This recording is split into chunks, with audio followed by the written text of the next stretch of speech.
Hey guys, and welcome back to the gun show. Check out these babies. Sorry. Welcome back to the farm, is what I should say.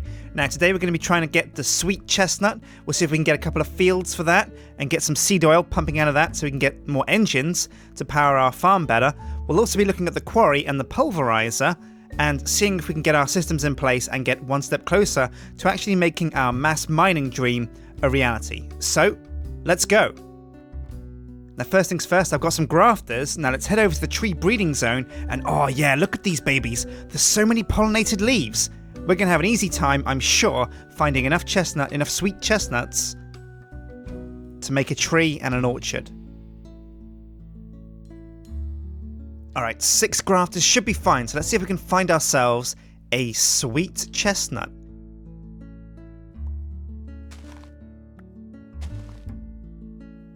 Oh man, no luck so far. Now, what does a sweet chestnut look like anyway? Silver lime, common walnut, silver lime. Well, these are all junk trees, junk saplings. We're looking for the good stuff, the sweet chestnut. So come on, baby. Give me some of that sweet, sweet nuts. Alright, I'm down to my last 2 grafts. I have to make these count. I think the worst thing about it is the fact that I'm probably going to need 4 of these anyway to plant the trees themselves. Since it must be too thick, right? It must be a thick kind of tree.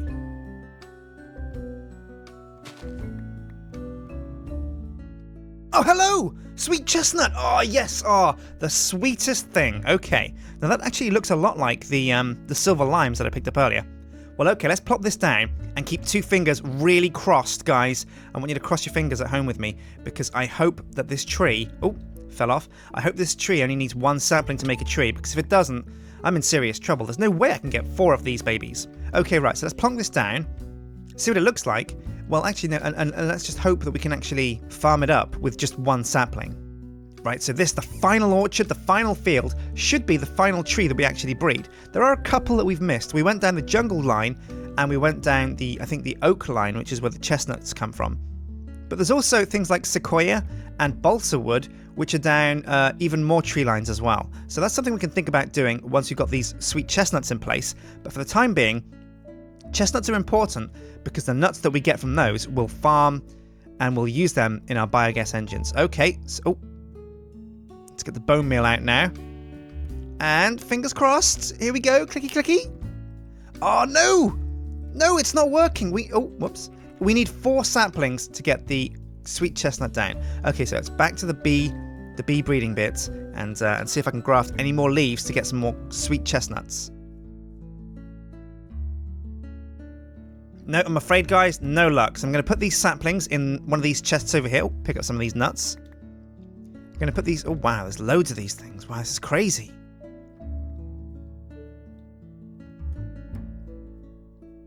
Now, one of these chests should have space. There we go. Yep, just put these walnuts in here. Now, we get so many saplings, actually, from all our grafting that we should probably use these for some kind of plant ball biogas, biofuel kind of setup. But for the time being, we're going to go back to our quarry setup and look into making a pulverizer because you guys mentioned in the comment section that a pulverizer was a much better version of the macerator, and I took a look into it, and yeah, you're right, because while a macerator will turn ores into dust, which gets you twice as many, the pulverizer does the same thing. However, it does another 2 things. It uses buildcraft power, which means we can run it off our existing engine setup, and it also has a chance of giving us a side product. Like if I put iron ore into a pulverizer, there's a chance that I will get refined gold out the other end. It's only a 5% chance, but all the ores that I put in have like a rough chance of giving me something cool like that. So let's press the items menu, go to pulv, and there we are, pulverizer. How do you make this bad boy? Okay, machine frames, redstone reception coil. These are all easy enough to make. Flint there, copper there. Redstone reception coil, machine frame, piston. Oh, hey, pulverizer. Oh, great stuff. Fantastic. Right, so that's phase 1 of our quarry setup. Now, phase 2 will be actually doing something with the dust, i.e. feeding them through a furnace. But what I'm going to do for the time being is just put this in the machines box in tech, because I guess it's tech. And then we'll come back to that because what we need to do now is think about building a quarry. So, it's into the mines to see if I can get these last pieces of diamond that I need for my quarry. Actually, guys, I'm reminded by something I read in the comments section again that you can use a minium stone to make diamonds, and why not? You know, I've been in the mines for like forever, and I haven't found that much diamonds so far. So where did I put the minium stone? That should be in gemstones as well. There it is, a shard of minium. Now you also use gold, and 4 gold will, oh wait, there's the gold. Now 4 gold will make 1 diamond. Now let's just double check the materials needed for a quarry, because I don't want to use all the gold I have. In fact, I do have a bunch of ore actually, so that's not a problem. Just smelt that up. I need a smelter in here actually. But yeah, I have more than enough gold ore to smelt, so let's go and put these in the furnace and get this kicking into action. Actually, wait! Why am I doing this? I could actually be turning this gold ore into twice as much using the pulverizer if I only just set this up correctly. So I'll just go and have a sleep, and then I'll go back to setting up the pulverizer inside the quarry cabinet. Right, now the glorious day on the farm, and it's time to set up our pulverizer so we can get the most out of our gold ore and the rest of the ores that we have in our farm. Right, now power comes, I think, from the farm over here. So if I just dig across from the farm, I should meet up with the quarry system. So let's just go down into here. Now the engines are off, so we probably haven't made much more wheat. Let's take another look. Oh wow, we have made a lot of wheat. And the seeds are overlapping as well. So what we can do is we can suck out the overflow, because this is the output.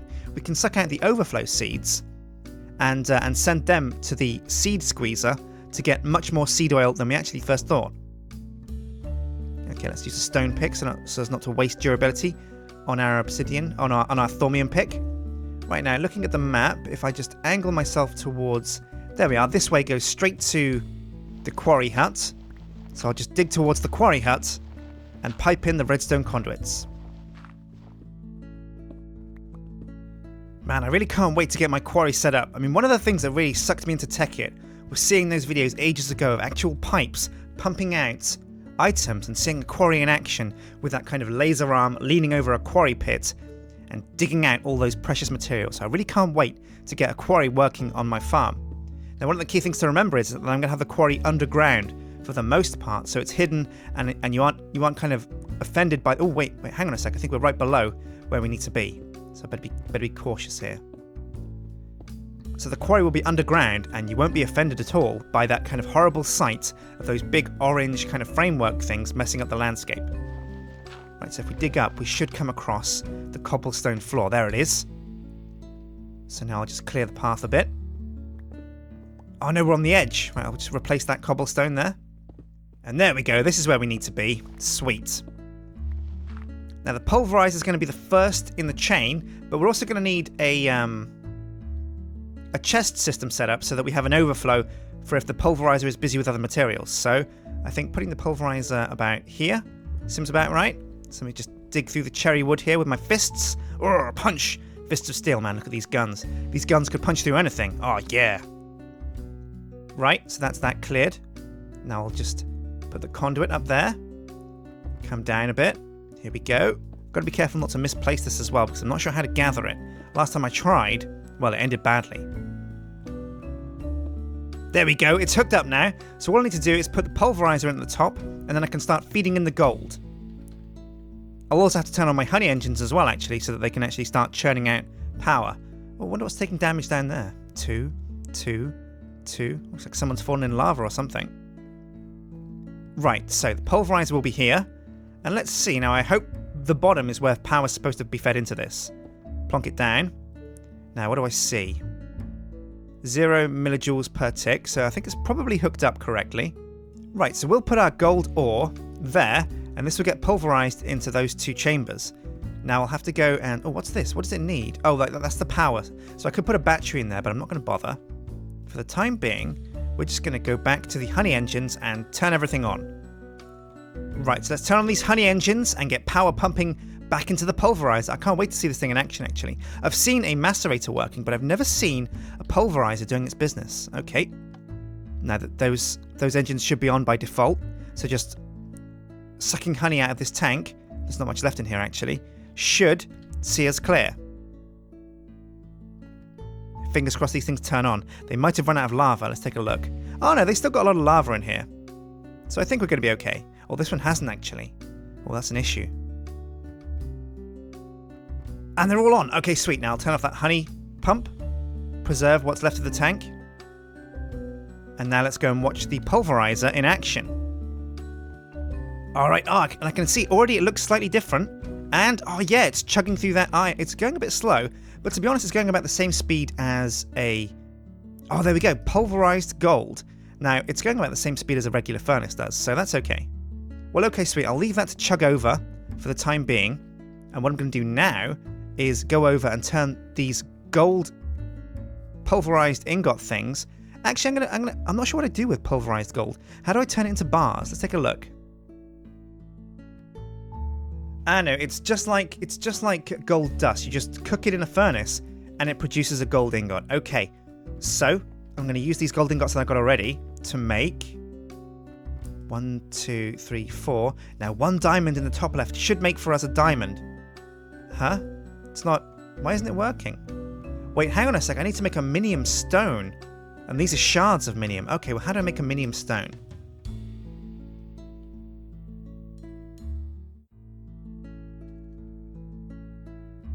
One, 2, 3, 4, 5, 6, 7, 8. Oh, I need 1 more minium and inert stone. How do I make inert stone? Oh, well, inert stone isn't too hard to make. Gold, iron, and stone. But what I'm going to need to do now is go out and kill some beasties to get my last shard of minium. Now, the best place to find beasties is underground. So, I'll get my steel sword out, and I might as well go underground and see if I can find any diamonds while I'm... Oh, wait, hang on a sec. It's nighttime.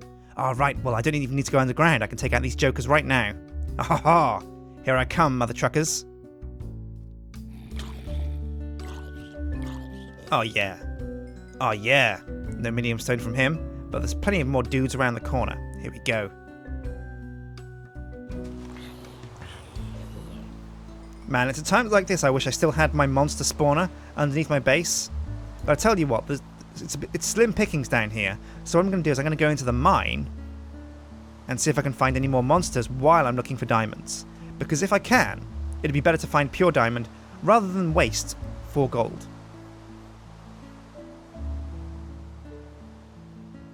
There we go, much more quiet, man. I hate how loud rain is sometimes. It's just the loudest thing. Alright, hunting for diamonds. Here we go. Oh, hello. Nice little chasm over... Oh, wait, hang on a sec. I remember this spot. This is where I found... I keep coming back to this place where I found my first diamonds. That's crazy. Well, I'm going to venture further and deeper into these chasms, see if I can find any more of that good blue stuff. Oh, here we go. Lots of gold, though. That's perfect. Oh, it goes deeper. Oh, and look at this sprawl. Oh, this is amazing. There's got to be diamonds down here. I've got a really good feeling about down here for diamonds. So let's talk about the pulverizer. It's a superior alternative to the industrial craft macerator. It runs off buildcraft power, has an input, output, and a secondary output. So if I put a blaze rod into the input, I'll get blaze powder in the primary output, but there's a 50% chance that I'll get sulfur as well in the secondary output. That's pretty neat, eh? Now, most materials have a secondary output, but here are just a couple of examples of what's possible. From iron, you can get ferrous dust at 10%, and copper, you can get gold at 5%. Oh, whoa! 3 diamonds! 4, 5, 6! 6 diamonds. Oh, now I've got to be really careful. There could be lava around here, and I don't want to waste any of these diamonds. So, let's just be careful. Make sure I've got enough room in my pack. So let's say goodbye to... Oh, what am I going to say goodbye to? Maybe the walnuts, because we will farm those later on. Now, here we go. This is enough to get my quarry up and running. Right, sweet. So now let's get the hell out of Dodge, get topside with the spoils of this mining expedition. Right, I'm back at the farm. It's another day, and I have enough diamonds to make a quarry. Oh, now this is a monumental day. If I can get this quarry up and running, it's going to be just so good. I can't wait to get this baby up and running. Now, wait, hang on a sec. Also, I'm going to need a landmark, or 4 of them rather, 4 landmarks and 4 redstone torches to map out the maximum area for my quarry.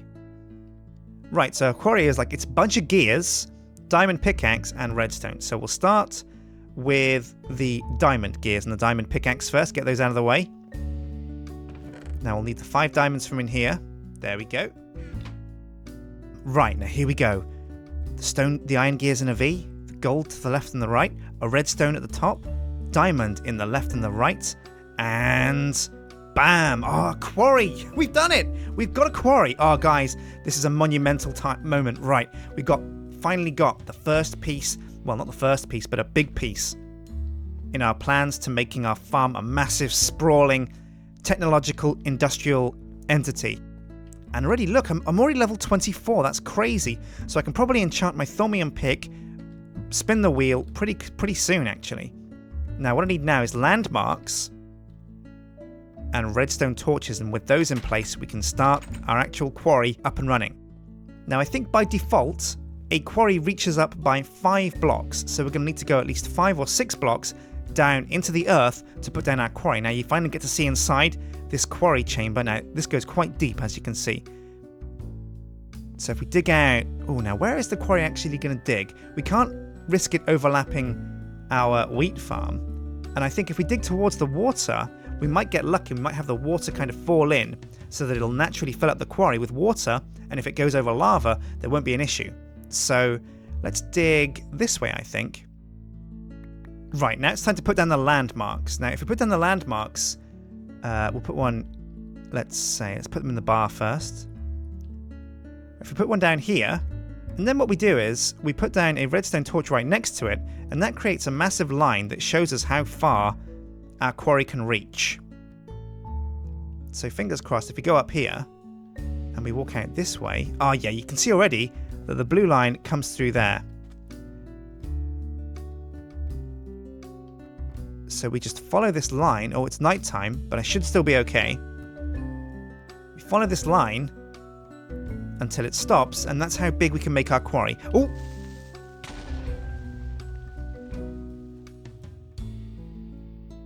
Right, so the landmark comes down this line. So if I dig down here until I see a blue line, which should be any second, there it is. And now I can just follow this along until it stops, and that's 64 blocks. Okay, and this is the final block. So this is where the landmark stops. So I'll just put some cobblestone down to make a bridge. And now I put the final landmark just shy of the border. So about there. Then I put down another redstone torch. And the quarry now leans out this way. So now we map out this direction and go this way for 64 blocks. And I'm just going to fast forward. Now you know how the landmark system works. I'm just going to fast forward to 10 or so minutes from now when I've put down those landmarks. Right, so the landmarks are in place. Now what we do is we right click on the landmarks. There we go, and this locks them into position. Oh wait, hang on a sec. I think that's in the wrong place. If I just put that, I'm going to smash the walls either side and then put the landmark down flat. There we go.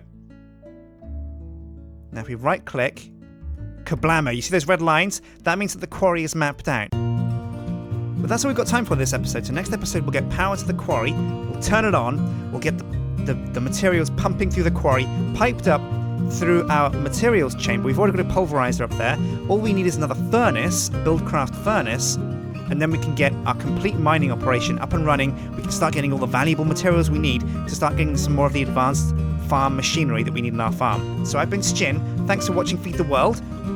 Hit like and favorite and subscribe, and I'll see you guys next time. Take care.